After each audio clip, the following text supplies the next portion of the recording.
मारोडेताई नाव विसरलं मी, माधुरीताई मारोडे. मारोडे खूप आहेत ना, त्यामुळे करून सगळं कन्फ्युजन होतात. त्याचप्रमाणे या कार्यक्रमाला प्रामुख्याने उपस्थित युवा मित्रांना, मला माहित नव्हतं इतका वेळ परिषदाशीमध्ये लागेल, कारण याची कल्पना नव्हती की इतका वेळपर्यंत कार्यक्रम चालेल. कारण शेगावमध्ये आता प्रेम आणि आशीर्वाद हे सातत्यानं परिषदाशिवाचे वासियांचं 2004 पासून लाभतंय. याही 2024च्या विधानसभा निवडणुकीमध्ये आपण जे आशीर्वाद दिले त्याबद्दल मी सर्व परिषदाशिवातल्या गावकऱ्यांचे, माता भगिनींचे मनापासून आभार मानतो, त्यांच्या चरणी नतमस्तक होतो.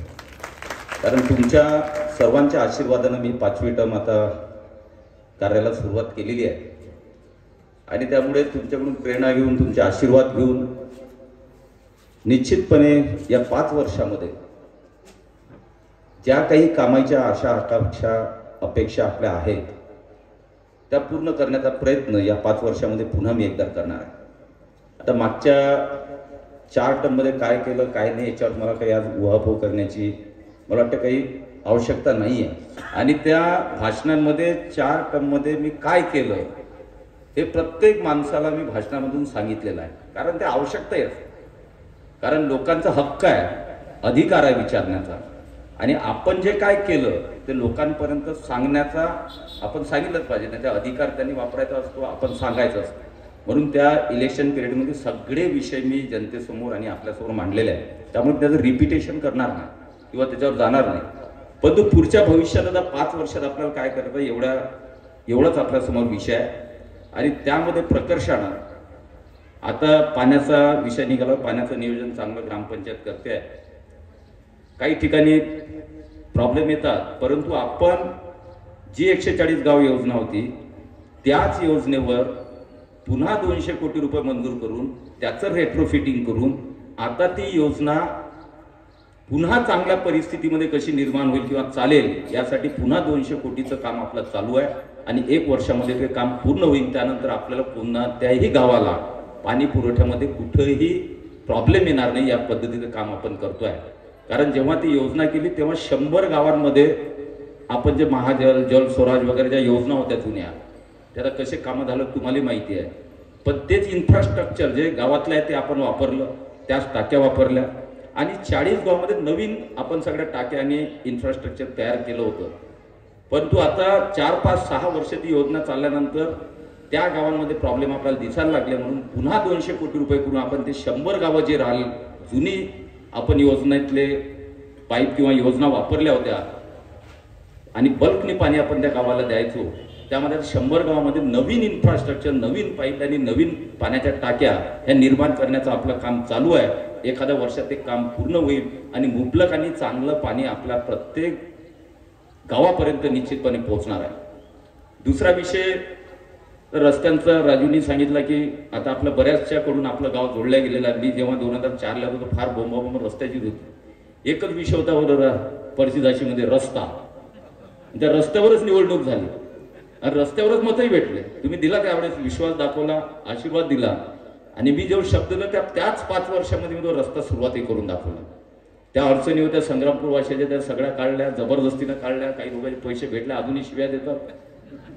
संग्रामपूर मधले काही लोक देतात शिवाय मला अजून, तरी पण तो रस्ता आपण करून घेतला.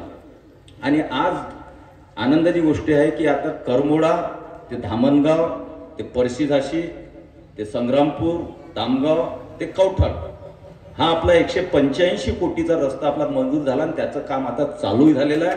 आपण याचं दुपदरीकरण करतोय, म्हणजे हा रस्ता आपला दुप्पट होतोय. आता 5 मीटरचा, आता 10 मीटरचा डांबरीकरणाचा रस्ता. फक्त थोडं गावातलं थोडं अतिक्रमण पाहून घ्या. माझ्या अंगावर दगड नका आणू. तुम्ही गावातलं तुमचं पाहून घ्या किती रस्ता करायचा आणि काय करायचं. नाही तर मग तेही पुन्हा गावातले वाद माझ्या भोवती आणू नका. आणि माझा स्वभाव आहे की ग्रामपंचायत मधले गावातले वादामध्ये मी डोकं घालत नाही. कोणाचं काही वाद असो आपण जय श्रीराम करायचं, बाजूला व्हायचं. गावामध्ये वादामध्ये आपण पडत नाही. त्यामुळे गावातलं जर तुम्हाला चांगलं पाहिजे असेल तर तो रस्ता चांगला करून घ्या. हा समोरचा चौक आहे त्याचंही सुशोभीकरण आपल्याला करायचं, मोठा चौक करायचा आहे. आता त्यातल्या अडचणी काढणे गावकऱ्यांचं काम आहे. त्यामुळे एक चांगला तो रस्ता झाल्यानंतर हे गाव अजूनही एक चांगल्या प्रकारे सुशोभीकरणाच्या माध्यमातून एक उत्कृष्ट, आपण आता पाहतोय की आपण सगळे रस्त्याचं जे घेतलेले आहे त्यामध्ये आपण सुशोभीकरण प्रत्येक ठिकाणी, आपण वरवट फाटा पाहिला असेल, सोनाळा पाहिलं असेल, आता एडीबीचा आपला 300 कोटीचा रस्ता आपला करणवाडी तो सोनाळा एंडपर्यंत, हिवरखेड आपल्या तिथपर्यंत रस्ता आहे. त्यात येणाऱ्या प्रत्येक गावात सुशोभीकरण करतो आपण, डिवायडर टाकून मोठमोठे रस्ते करतोय. नॅशनल हायवेचा आपला टेंडर आता झालेला, त्याचंही काम आता आपलं शेगाव ते बरहमपूर चालू होत आहे. त्यात संग्रामपूर असेल, वरवट असेल, खेरडा असेल, सगळे गाव आपण मोठे करतोय गावातले रस्ते. त्यामुळे ते काम होत राहील. मोठे कामं जे आहेत ते होतच राहतात. आम्ही त्या पद्धतीने पाठपुरावा करतो. केंद्र शासनामध्ये प्रतापराव जाधव साहेब आपले केंद्रीय मंत्री हे सुद्धा मदत करतात आणि त्या माध्यमातून आज आपण त्यांच्यावर विश्वास टाकला चौथ्या वेळेस. त्यामुळे त्यांनी सुद्धा नागपूरमध्ये एक शासकीय आयुर्वेद कॉलेज आहे. नागपूरमध्ये पूर्ण विदर्भात 11 जिल्ह्यामध्ये एक शासकीय आयुर्वेद कॉलेज आहे नागपूरमध्ये, आणि दुसरंच आता होते आहे जळगाव जामोदमध्ये. म्हणजे शासकीय आयुर्वेद कार्यालय विदर्भामध्ये 2च, त्यातलं एक नागपूर आणि आता दुसरं आपलं जळगाव जामोदमध्ये होते आहे. त्यामुळे तेही प्रयत्न करतायत. आणि शेवटी आपलं ध्येयच असते की विकासामध्ये लोकांच्या ज्या समस्या आहेत, विकास करताना ज्या समस्या होऊ नये, विकास चांगल्या प्रकारे व्हावा, त्यांना सुविधा चांगल्या प्रकारे देण्यासाठी आपण कटिबद्ध असतो. काही सुविधा ह्या मागे पुढे होऊ शकतात, निधी अभावी होतात किंवा काही ऑब्स्टॅकल म्हणजे अडथळे येतात, त्यामुळे काही सुविधा मागे पुढे होतात. आज मला याचाही आनंद आहे की आमच्या माता भगिनींनी या निवडणुकीमध्ये अतिशय प्रेम माझ्यावर केलं आणि मोठ्या प्रमाणात सहभाग माझ्या निवडणुकीच्या मध्ये निवडून येण्यामध्ये माता भगिनींचा मोठा सहभाग आहे. आणि म्हणून या मतदारसंघामध्ये प्रत्येक जिल्हा परिषद सर्कलचं जे गाव आहे मोठं, त्या गावामध्ये आपण बचत भवन जे आहे, बचत गट भवन हे निर्माण केलेलं, त्यातलं पहिल्याचं आपण लोकार्पण करतोय. बाकीचे आता लोकार्पणास तयार आहे. मग जिथं जिथं जिल्हा आपण 9 जिल्हा परिषद 10 जिल्हा परिषद 10 बचत गट भवन जे आहे ते आपली निर्मिती कम्प्लिशनवर आहे. त्याचप्रमाणे गावामध्ये एक आपण संकल्पना केली होती की आपले तलाठी बांधव येतात यांचे, मग ते कुठं बसतात कुठं नाही, जागा नसते, मग सापडतच नाही. आणि म्हणून तलाठी भवन आणि मंडल जे आपल्या मंडल अधिकारी असतात त्यांचं भवन हे पूर्ण मतदारसंघामध्ये जेवढे मंडळ आहेत, महसूल मंडळ, त्या सगळ्या महसूल मंडळामध्ये आपलं कामं चालू आहेत. काही पूर्णत्वास गेलेल्या 24 ठिकाणचे कामं बाकीचे आपले चालू आहेत. आणि सर्व महसूल मंडळ आणि प्रत्येक गावामध्ये तलाठी भवन हे आपलं निर्माण होते आहे. त्या तलाठी भवनचा आपल्याला उपयोग मग ग्रामसेवकाला बसायला करता येऊ शकतो. त्या गावाने ठरवायचं असते की आपले अधिकारी एकाच ठिकाणी बसले पाहिजेत, जेणेकरून सगळ्यांना त्या सुविधा मिळतील. या दृष्टीकोन आपले ते सगळे भवन आता निर्मितीच्या अंतिम टप्प्यात आहे. कारण लोकार्पण मी आता हे तर कूलर वाटप होतो म्हणून मी आलो, नाही तर मी लोकार्पणला येत नाही. आता इतके रस्ते झाले, बरेच गावकरी म्हणतात याचं लोकार्पण, आता वेळ कुठं असतो. आता वेळ जर मी प्रत्येक गावामध्ये रोज फक्त त्या लोकार्पण कुदळा मारत बसलो तर मग मुंबईवरून दिल्लीहून कामच येणार नाहीत आपल्याकडे, कारण मग तुम्ही इकडेच अटकवणार आहे. म्हणून मी सहसा कोणत्या गावामध्ये लोकार्पणला जात नाही, भूमिपूजनाला जात नाही. त्याच लोकांना सांगतो तुम्ही भूमिपूजन करा, तुम्हीच लोकार्पण करा, आपल्या गावातले वडीलधारी मंडळी बोलवा, त्यांच्या हस्ते करून टाका. पण काही असतो एकदा आता हे जास्त फोर्स झाल्यामुळे इथे यावं लागलं, नाही तर एवढा वेळ खरोखर जर मी मतदारसंघामध्ये प्रत्येक गावात हेच काम करत बसलो, लोकार्पण उद्घाटन, तर मग नवीन संकल्पना आणि नवीन विकासाच्या योजना ह्या मतदारसंघात येण्याला फार प्रारंभ होईल. त्यामुळे यापुढे कोणी अट्टास करू नये. आपापल्या गावाचे लोकार्पण हे ते त्या ठिकाणचे मी सांगत देईन तसे करून मोकळे होत जा. निधी कमी पडणार नाही याची बी गॅरंटी देतो, विश्वास ठेवा. आता पण ते निधी आपण प्रत्येक गावात दिला. आताही यापुढे तुम्ही आता 2014 पासून पाहिलं असेल, मला आता अभय पण म्हणाला की वित्त आयोगामधून किती निधी यायचा याचं जर रेकॉर्ड काढलं आणि 2014 नंतर वित्त आयोगामधून प्रत्येक गावाला किती निधी मिळतो याचं जर रेकॉर्ड काढलं तुम्ही अचंबित व्हा. 2014च्या पुढे 2 लाख 1 लाख 3 लाख तर भले खूप मोठे वाटायचे त्या गावासाठी देताना, तेवढाही निधी यायचा. आता 45 लाख 20 लाख 10 लाख अशा प्रकारचा आता जेव्हापासून 2014 मोदी साहेब याच्यामध्ये आले केंद्र शासनाकडे, त्यांनी तोच हे केला की ग्रामीण भागामध्ये चांगल्या सुविधा जर झाल्या तर लोक विकासाकडे जातील. वेगवेगळ्या योजना वेगवेगळे, कारण ग्रामीण भागामध्ये रस्ते नाही, नाला नाही, सुविधा नाही, काय तर लोकांचा ओढा जो आहे तो शहरांकडे वाढतो. पण मग आता ग्रामीण भागातच सुविधा जर चांगला होत राहिला तर होतकरू जे मुलं आहेत, जे तरुण मुलं आहेत, जे काही ज्यांना ज्ञान आहे, ते आपल्याच गावामध्ये नवीन नवीन प्रकल्प करून, नवीन नवीन प्रकल्पाच्या मध्ये, नवीन नवीन आयडियाच्या माध्यमातून आपल्या गावामध्ये छोटे मोठे उद्योग करून आपलं गाव सक्षम बनवण्याचा प्रयत्न करू शकतात। हे गृहीत धरून ग्रामीण भाग जो आहे तो मजबूत करणे यावर केंद्र शासन आणि राज्य शासन दोन्हीही मोठ्या प्रमाणात भर देते। भरपूर योजना आहेत। आता फक्त आवश्यकता असते की त्या गावातल्या शिकलेल्या असो की कमी शिकलेल्या असो, एक जिज्ञासा पाहिजे की माझ्या गावामध्ये काय करता येईल, कोणत्या योजनाशी ते माझ्या गावामध्ये आणता येतील। केंद्र शासनाच्या राज्य शासनाच्या भरपूर योजना आहेत। आपण त्यातल्या 10% योजना ह्या आपल्या गावापर्यंत आणू शकत नाही।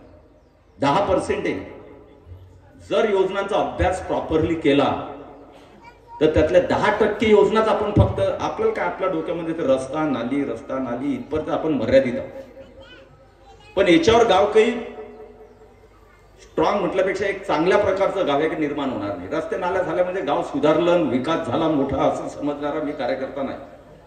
ते गाव सक्षम झालं पाहिजे। त्या गावात एक छोट्या छोट्या उद्योगाची चळवळ जी आहे ती वाढली पाहिजे आणि त्या प्रकारे त्या गावातल्या छोट्या मोठ्या उद्योगांच्या माध्यमातून एक सक्षमीकरण, आर्थिक सबलीकरण हे त्या गावामध्ये आपल्या गावातच आपलं निर्माण झालं पाहिजे। ते करण्यासाठी अतिशय खूप मोठ्या योजना केंद्र आणि राज्यात फक्त अभ्यास करणे शेवटी आमची मर्यादा असते लोकप्रतिनिधी म्हणून। प्रत्येक योजना तरी मी मागच्या वेळेस 50 मुलांची टीम ठेवून 6 महिने प्रत्येकाच्या घरापर्यंत त्या ज्या लाभार्थी पर्सनल वैयक्तिक लाभार्थीच्या योजना प्रत्येक घरापर्यंत मुलं पाठवून त्या घरामध्ये कोणत्या योजना दिल्या तर कोणत्या राहिल्या याचा अभ्यास करून त्या योजना पोहोचवण्याचं काम केलं। आणि त्याची पुन्हा तुम्हाला एक शाश्वती देतो की आता इलेक्शन झालं म्हणजे मी सोडून दिलं, आता झालं मग चुनके आगावी आता काय दिलं सोडून, असं होणार नाही। पुन्हा आता माझी 50 जणांची जी शिकलेले मुलं आहेत, MSW आहेत, BSW आहेत, समाज कार्यामध्ये शिकलेले आहेत, अशा मुलांची टीम 2 ते 3 महिन्यामध्ये मी पुन्हा तयार करतोय आणि ती टीम प्रत्येक गावापर्यंत जाऊन वैयक्तिक लाभाच्या केंद्र आणि राज्याच्या योजना प्रत्येक माणसाच्या घरी जाऊन देतील या पद्धतीचं नियोजन हे निश्चितपणे 5 वर्षासाठी आपण करतोय। आणि त्यामधली जी एक टीम अशी राहील की केंद्र शासनाच्या योजना कोणत्या, राज्य शासनाच्या योजना, त्या योजना त्या त्या गावासाठी कशा लागू होतील याच्याही टीम आपण तयार करतोय आणि त्या टीम सक्रियपणे तुमच्या मदतीसाठी भविष्यामध्ये राहणार आहेत, जेणेकरून आपल्याला ज्या माहिती नसतील त्या योजना त्या टीमच्या माध्यमातून आणि अधिकाऱ्यांशी संपर्क करून त्या गावामध्ये त्या योजना पोहोचवण्याचं काम हे निश्चितपणे या 5 वर्षामध्ये आपण करणार आहे। शेवटचं एकच सांगतो की गावाचा विकास होतच राहील, पण शेवटी मतदारसंघ डोळ्यासमोर ठेवून विकास झाला पाहिजे। एक गाव समजा चांगलं रस्ते नाली हे ते पाणी झालं म्हणजे मतदारसंघ सुधारला असं मानणारा मी नाही। मतदारसंघ सुधारत असताना मतदारसंघाची आवश्यकता काय असते त्या पद्धतीनं नियोजन प्रत्येक टर्म मध्ये केलेलं आहे। आणि प्रत्येक टर्म मध्ये पिण्याचा पाणी पुरवठा जेव्हा किडनीचा होता तेव्हा पिण्याचं पाणी आपल्याला प्रायोरिटी वाटली 5 वर्ष आपले त्या एका टर्म तर त्या पिण्याच्या पाण्याच्या योजनेमध्येच गेले आपले। आणि मग असं करत करत आता इन्फ्रास्ट्रक्चर मध्ये आपला मतदारसंघ परिपूर्ण होतोय। नॅशनल हायवे मध्ये आपलं 4318 कोटीचं आपलं सोनाळा आणि जामोद रेल्वे स्टेशन मंजूर झालं। तिथून तुकईथळ मध्य प्रदेश पण 9 किलोमीटरचा बोगदा आहे, ती रेल्वे लाईन आपली मंजूर झाली, त्याचं टेंडरही झालं। आणि मला आनंद आहे की 2 महिन्यामध्ये रेल्वे लाईनचं काम आपलं चालू होते आहे। आणि त्या रेल्वे लाईनचं एक मोठा एक विचार तुम्ही करून घ्या। सोनाळा येथे रेल्वे स्टेशन झालं, जामोद येथे रेल्वे स्टेशन झालं, त्याच्या नांदेड करून किंवा हावडा तिकडून येणाऱ्या गाड्यांना सगळ्यात MP मध्ये जाणारा रूट जो आहे तो आपला रूट राहिला, ते ब्रॉडगेज रेल्वे आहे, 2 रुळांची रेल्वे आहे, त्यामुळे छोटी नाही आहे। त्यामुळे आपला हा भाग जो आहे तो मिड मध्ये आहे, मध्य म्हणजे जर आपण देशाचा विचार केला तर आपला मतदारसंघाला हे 2 रेल्वे स्टेशन जर आपण केले तर सगळ्यात मध्यभागी असणारे आपले रेल्वे स्टेशन राहणार आहेत। त्यामुळे देशातली दळणवळणाच्या बऱ्याचशा रेल्वे त्या आपल्या भागातून जातील आणि एकदा रेल्वेचं जाळं आपल्या भागातून निघालं चालू झालं तर आपल्या भागाचा विकास मग कोणी थांबवू शकत नाही। मग मी जास्त कामही नाही केलं तरी खूपशे उद्योग आणि खूपशा गोष्टी त्या आपोआप रेल्वे आल्यामुळे होणार आहेत। आणि म्हणून आता पुढचा भविष्याचा वेध घेता रेल्वे कंप्लीट करणे, पाणी जे इरिगेशन आहे। आणि मी तुम्हाला आजही सांगतो, आता मी तर निवडून आलो की नाही, त्यामुळे आता तर काही हे नाही की बाबा आता निवडणूक आहे हे काहीतरी फकाऱ्या गोष्टी मारतील मग आता मतं मागतील असा तर काही विषय नाही राहिला। आता 4.5 वर्ष तर झेल नाही तर झेला नाही, 4.5 वर्ष तर काही सुटका नाही आहे कोणाची। आहे का कोणाच्या सुटका 4.5 वर्ष मला झेलण्यात आहे तुम्हाला. त्यामुळे आता खोटं बोलून हे करून आता थापा मारून तर काही होणार नाही. जे करायचं ते करून दाखवाच लागणार आहे. आणि त्यामुळे आज तुम्हाला सांगतो की 2029 पर्यंत हा मतदारसंघ 60 ते 70% धरणाच्या पाण्याचा एरिगेटेड मतदारसंघ मी करून दाखवणार आहे. त्यानंतर मग तुमच्या पुढे तुम्हाला येणार आहे. माझे संकल्पन, माझे स्वप्न ठरलेले आहेत, ध्येय ठरलेले आहेत.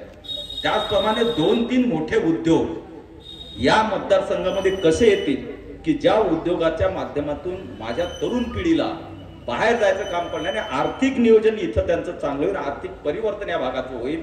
त्याचाही प्रयत्न 2029च्या नंतर तर मी बोलत नाही की 34 पर्यंत करून दाखवेल, 47 पर्यंत करून दाखवेल. 2029 पर्यंत जर ठरलेलं टार्गेट आहे इरिगेशन मध्ये परिपूर्ण मतदारसंघ बनवणे, उद्योगामध्ये 2-4 उद्योग अशा पद्धतीचे आणणे की ज्याच्यावर आपल्या मतदारसंघाचं अर्थकारण जे आहे ते पूर्णतः बदललं पाहिजे आणि इन्फ्रास्ट्रक्चर तयार होते आहे. आणि पर्यटन जे आहे, पर्यटनाच्या माध्यमातून जगभरातले पर्यटन या मतदारसंघामध्ये आले पाहिजे, जेणेकरून रोजगाराच्या मोठ्या संधी या मतदार उपलब्ध झाल्या पाहिजे. म्हणून आता आपलं वसाडीचं अंबा पर्वताचं पर्यटन स्थळ जे आहे ते आपण PPP मॉडेलवर मोठ्या प्रमाणामध्ये आंतरराष्ट्रीय टुरिस्ट येतील या पद्धतीचं ते आपण पर्यटन केंद्र बनवत आहे.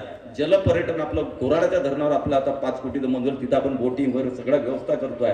आध्यात्मिक पर्यटन आपलं शेगावमध्ये संत गजानन महाराजांच्या आशीर्वादानं आपलं ते मोठं आनंद सागर. आता मी त्या दिवशी आपले विश्वस्त आहेत दादांशी बोललो तर आनंद सागरी लवकरच आपलं आध्यात्मिक केंद्र जे देशातलं सगळ्यात चांगलं आध्यात्मिक केंद्र तेही लवकरच आपलं चालू होते आहे. अशा पद्धतीनं परिपूर्ण मतदारसंघ बनवणे यामध्ये लक्ष देत असताना छोट्या छोट्या गोष्टीकडे सुद्धा मी लक्ष देणार आहे. त्यामुळे काळजी करायला मोठे मोठे गोष्टी सांगून भाऊ आपल्या गावाला चाट मारा असं काही होणार नाही.